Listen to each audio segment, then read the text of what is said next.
Hello everyone. I along with my sister Tapasya and parents Gopal and Varshini would like to welcome you all for Dasara 2017.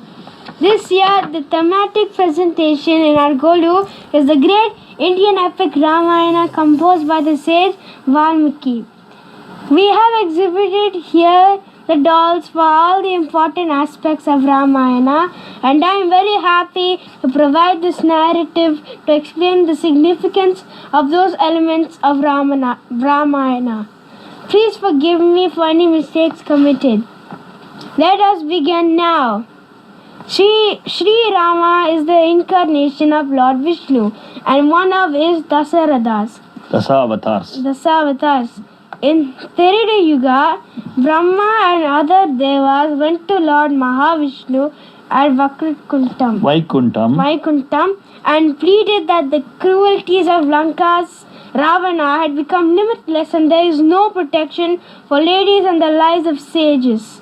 Lord Vishnu asked them not to worry and told them that he will come as Sri Ram in Ishvaku dynasty and one of those sons of the king Dasaratha and destroy Ravana and his atrocities.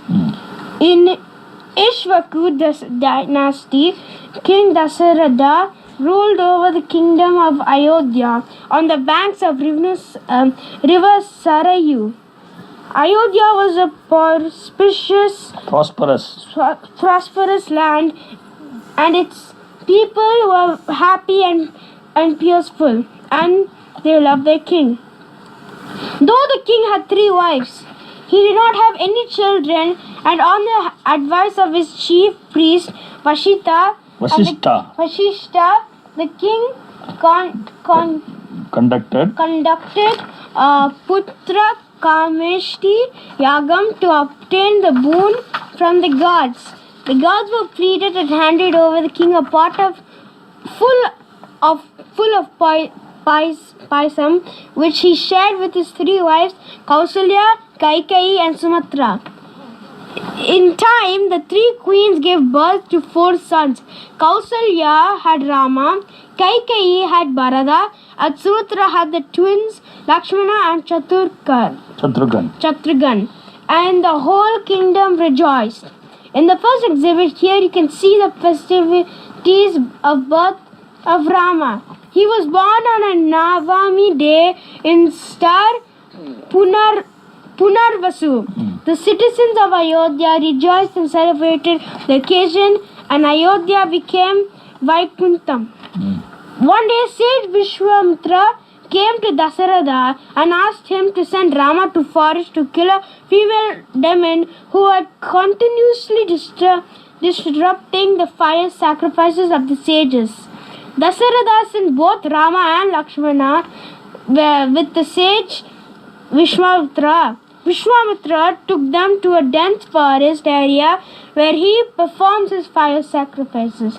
At that moment, the female demon Tataka, who has the power of 1,000 elephants, appeared screaming fiercely. At Vishwamitra's order, Sri Ram shot an arrow at Tataka, which went with flames and fire and killed the demon Tataka. Vishwamitra and other sages were very pleased that Tataka was no more to disturb them. The sequence Tataka Vadam is displayed in the second exhibit. Next comes Agalya Mocham. After Tataka's Vadam, Vishwamitra decided to take Ram and Lakshman to Maharishi Gautam's asylum. Agalya is Gautam's wife, who was cursed by him to become a rock after she was cheated by Indra. Sri Ram touched the rock and Agalya got her original form and got relief from her husband's curse. Vishwamitra then took Rama and Lakshman to the neighboring kingdom of Mithila, which was ruled by the king Janaka. In Mithila, Rama succeeded in stringing a great bow given by Lord Shiva called Shiva Dhanush, which many before him had tried and failed. And this won him Janaka's daughter Sita in marriage. Sita Kalyanam is displayed in the fourth exhibit here. Rama married Sita and they were living happily.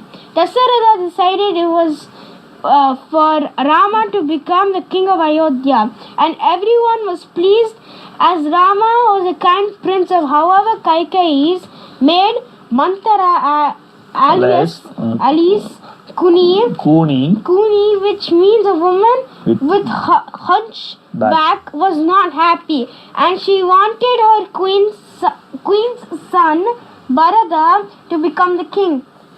Mantara poisoned Kaikeyi's mind, and Kaikeyi decided to ask Dasaratha for the 2 boons he had promised her.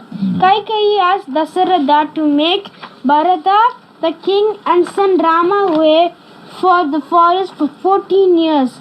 And King Dasaratha, hearing this, was heartbroken. But he was bound to keep his promise. Rama left for forest without any hesitation and was joined by Sita and Lakshman. The whole kingdom became very sad and soon Dasaratha died. Bharata was horrified at what his mother has done, and he went to the forest to persuade Rama to return. And since Rama refused, Bharata took Rama's footwear and placed it on the throne and said he will rule till Rama returned to Ayodhya. The 5th exhibit we have is about the love of Nishada's king Guha, who is a great well-wisher of Rama. He came to know that Rama had come to the forest nearby in Singaperapuram and visited Rama and took his blessings. Next day morning, as a request of Rama, Guhan brought his boat and himself rowed it across the river Ganges. Then Ram, Lakshman and Sita lived in Chitrakuta Parvatam for a few days and moved into the dense forest called Dandakaranyam, and then reached Panchavati. Then there was a female even called Surpanaka met with Rama and wanted to marry him.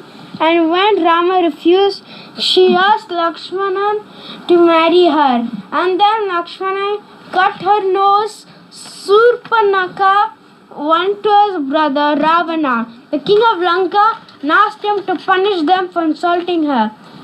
Rama asked his uncle Marichan to take the form of a golden colored deer to attract Sita. On seeing the deer, Sita asked Rama to catch it. Rama chased the deer and finally shot it. As Marichan was dying, he used his magic and called out for Lakshmana and Rama's voice. Hearing Rama's voice, Sita was afraid and sent Lakshmana to help him. Before leaving, Lakshmana drew a magical line to protect Sita and asked her not to cross the line under any circumstances. This is the 6th exhibit we have displayed as here, Marichan Vadam. As soon as Lakshmana left, Ravana came into the house in the guise of a sage. He was offended when Sita told him that she could not cross the line to give him food. On seeing him angry, Sita forgot about Lakshmana's line and crossed it. As soon as she crossed the line, Ravana grabbed her and flew away to Lanka. On the advice of demon Kabandan, Rama and Lakshmana met Sugrivan, who offered his help to find Sita. Provided Rama killed Vali, the brother of Sugriva, Rama defeated Vali and Sugriva became the king of all monkeys. Keeping his promise, Sugriva asked his chief Hanuman and their entire army to help Rama. Rama sent Hanuman in search of Sita in Lanka, who flew over to the ocean and reached Lanka. Anjana found Sita in Ashokavanam in Ravana's palace. He gave her Rama's ring and consoled her, and said soon Rama will come and rescue her. This is the seventh exhibit displayed here as Sita in Ashokavanam. Ravana's soldiers caught Anjaneya and took him to Ravana. Anjaneya then asked Ravana to set Sita free. Ravana refused and ordered for Anjaneya's tail to be set on fire.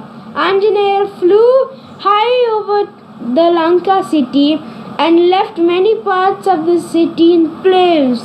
This is displayed in the 8th exhibit here as Ravana Darbar. Rama, Lakshmana and Sugriva then rounded up a huge army. A bridge was built to Lanka and the army marched across. A fierce battle began and thousands of both Varnaras side and demons side were killed. Ravana sent his son Indrajit, also called Meghanath, for the fight. He is a great warrior and has the power to be invisible. He shot Naga Astram on Lakshmanan and made him unconscious till Anjaneya, on the advice of Subeshana, flew to the Himalayas and brought Sanjeevi herb that helped revive him. This is the 9th exhibit displayed as Anjaneya with Sanjeevi mountain. Then Lakshmana killed Indrajit.